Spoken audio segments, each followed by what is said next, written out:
আসসালামু আলাইকুম প্রিয় দর্শক, আশা করছি যে যেখানে আছেন ভালো আছেন। আমিও আলহামদুলিল্লাহ আল্লাহর রহমতে অনেক অনেক ভালো আছি। যে যেখানে আছেন সবাইকে আমন্ত্রণ জানাচ্ছি আমার আজকের গরুর মাংসের ঝুরি ভুনার রেসিপিটি দেখার জন্য। আশা করছি রেসিপিটি আপনাদের সকলের কাছে ভালো লাগবে। রেসিপিটির শুরু থেকে ধরে শেষ পর্যন্ত প্লিজ আমার সাথেই থাকুন। এই রেসিপিটি করতে যেমন সহজ, খেতেও সেই রকম স্বাদ। অসম্ভব মজার একটি রেসিপি। যারা সলিড মাংস খেতে চায় না, সলিড মাংস বলতে অনেকে বলে যে থুল মাংস, আমরা বলি থুল মাংস বলি, সলিড মাংস বলি। তো এই থুল মাংস যারা খেতে চায় না তাদের জন্য হচ্ছে পারফেক্ট একটি রেসিপি। এভাবে যদি করে দেন তাহলে সে অবশ্যই খাবে, বারবার খেতে চাবে।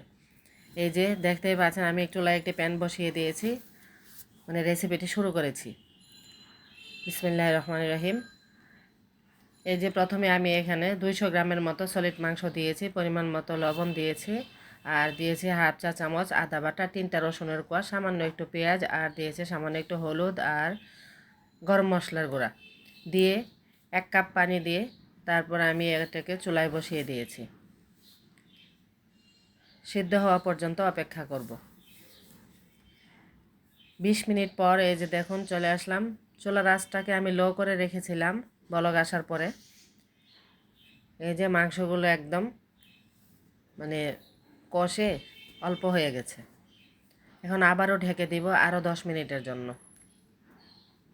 এই যে 10 মিনিট পর দেখুন পানিটা শুকিয়ে গেছে, আর টুকরাগুলো ছোট ছোট করে দেওয়ার কারণে খুবই তাড়াতাড়ি সিদ্ধ হয়ে গেছে, রসুনটাও গলে গেছে। এখন আমি চুলা থেকে নামিয়ে ঠান্ডা করে নিব, আর শুকাবো না, এখনই নামিয়ে নিব। ঠান্ডা করার পর তারপর ছেঁচে নিব। এই যে দেখতে পাচ্ছেন আমি একটা বড় শিলপাটা নিয়েছি, এই শিলপাটার মধ্যে সবটুকু মাংস দিয়ে দিচ্ছি। এখন পোতাটার সাহায্যে খুব ভালোভাবে থেতো করে নিব। চাইলে এটা হাত দিয়েও ছিঁড়ে নেওয়া যায়, তবে তখন টাইম লাগবে একটু বেশি, তার জন্য পোতাটা দিয়ে থেতো করে নিলেই ভালো হবে। থেতো করে নিয়ে তারপরে আরও একটু বেটে নিব। আবার ব্লেন্ডারে দিয়েও করা যায়, কিন্তু ব্লেন্ডারে দিলে বেশি প্লেন হয়ে যাবে, তাহলে খেতে ভালো লাগবে না।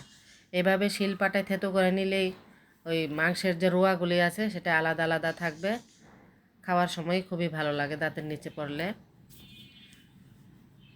যাদের বাসায় এভাবে সলিড মাংসগুলো খেতে চায় না, তরকারি রান্না করলে বা ভুনা করলে শুধু হাড় সহ মাংসগুলাই খেতে চায়, তাদের জন্য পারফেক্ট একটি রেসিপি আজ আমি শেয়ার করছি।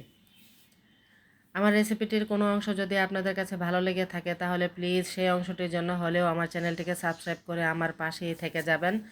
আর হ্যাঁ, পাশে থাকা বেল আইকনটি বাজিয়ে দিতে কিন্তু ভুলবেন না। বেল আইকনটিতে প্রেস করে দিবেন পরবর্তী নোটিফিকেশনটি পাওয়ার জন্য। এতে করে নতুন কোনো ভিডিও আপলোড করলে সাথে সাথে নোটিফিকেশনটি পেয়ে যেতে পারেন। এই যে দেখতে পাচ্ছেন মাংসগুলোকে আমি থেতো করে নিয়েছি খুব সুন্দরভাবে। এবার চুলায় একটা প্যান বসিয়ে দিয়েছি, এখানে পরিমাণ মতো তেলও দিয়েছি, 4-5 টুকরার মতো দারচিনি দিয়েছি। আর এলাচির ফ্লেভারটা খুবই স্ট্রং, তার জন্য 2টা এলাচি দিলেই হয়ে যাবে। আর যেহেতু আমি গরম মশলা গুঁড়া ইউজ করেছি, 6-7টা লবঙ্গ দিয়েছি, 2টা তেজপাতা মাঝখান দিয়ে কেটে দিয়েছি। এলাচিটাকে একটু থেতো করে দিলে ফ্লেভারটা খুবই ভালো আসে, অল্পতেই হয়ে যায়। আর একটু বেশি করে পেঁয়াজ দিয়েছি, যেহেতু আমি এটা ভাজি করব, পেঁয়াজের পরিমাণটা একটু বেশি দিতে হবে। মাংস কিন্তু আমার এখানে খুবই অল্প। এখন এগুলোকে একটু ভেজে নিয়ে আমি আদা রসুনের পেস্টটা দিয়ে দেব। আদা রসুন একসাথে করে আমি পেস্ট করে নিয়েছি, 1 টেবিল চামচ হবে। যতটুকু মাংস আছে তার জন্য পারফেক্ট হয়েছে। এগুলোকে দিয়ে কাঁচা গন্ধটা যাওয়া পর্যন্ত ভেজে নিয়েছি। এখন হাফ চা চামচের চেয়ে একটু বেশি হবে হলুদ গুঁড়া দিয়েছি, হাফ চা চামচ মরিচের গুঁড়া দিয়েছি, ভাজা জিরার গুঁড়া দিয়েছি হাফ চা চামচ দিয়েছি ধনে গুঁড়া, আর 1/4 চা চামচ দিয়েছি গরম মশলার গুঁড়া, কয়েকটা কাঁচামরিচ মাঝখান থেকে চিড়ে দিয়েছি। এখন অল্প পানি দিয়ে আমি মশলাগুলোকে কষিয়ে নিচ্ছি। আমার চুলার প্লেটটা দেখুন আমি উল্টে দিয়েছি, কারণ গ্যাসের চাপ অনেক কম, তার জন্য আমি উল্টে দিয়েছি। আর অল্প অল্প পানি দিয়ে কষিয়ে নিচ্ছি। চুলার আগুন বেশি থাকলে তাহলে পানিটা বেশি দিলে সমস্যা নাই, তাড়াতাড়ি শুকিয়ে যায়। এই যে দেখুন মশলাটাকে খুব ভালোভাবে নেড়ে চেড়ে আমি কষিয়ে নিচ্ছি। মাংসটাকে যেহেতু আগেই সিদ্ধ করে আমি থেতো করে নিয়েছি, এখন বেশি সময় লাগে না রান্না করতে, তার জন্য আমি মশলাটাকে খুব ভালোভাবে কষিয়ে দিচ্ছি। এখন থেতো করে রাখা মাংসগুলোকে দিয়ে দিচ্ছি। দিয়ে খুব ভালোভাবে মশলাটার সাথে মিশিয়ে নিয়ে সামান্য একটু পানি দিয়ে দেব, মাংসটার সাথে যেন মশলাটা খুব ভালোভাবে মিশিয়ে যেতে পারে। খুব ভালোভাবে মিশিয়ে নিয়ে ঢাকনা দিয়ে ঢেকে রেখে দিব 3-4 মিনিটের মতো। 3 থেকে 4 মিনিট পরে এই যে চলে আসলাম। এখন আর ঢাকার কোনো প্রয়োজন নেই। এখন যেহেতু মাংসগুলো শুকিয়ে গেছে তাই অনবরত নেড়ে নিতে হবে, তা না হলে তলানিতে লেগে যাবে। যেহেতু কোনো ঝোল নেই এখানে, একেবারেই শুকনা, তার জন্য নেড়ে নিতে হবে। ছোটোবেলায় আম্মুকে দেখতাম কোরবানির মাংস মানে সলিড মাংসগুলো শুটকি দিয়ে রাখতো। গ্রামে তো আগে ফ্রিজ ছিল না, আজ থেকে ধরুন যে 30 বছর আগের কথা।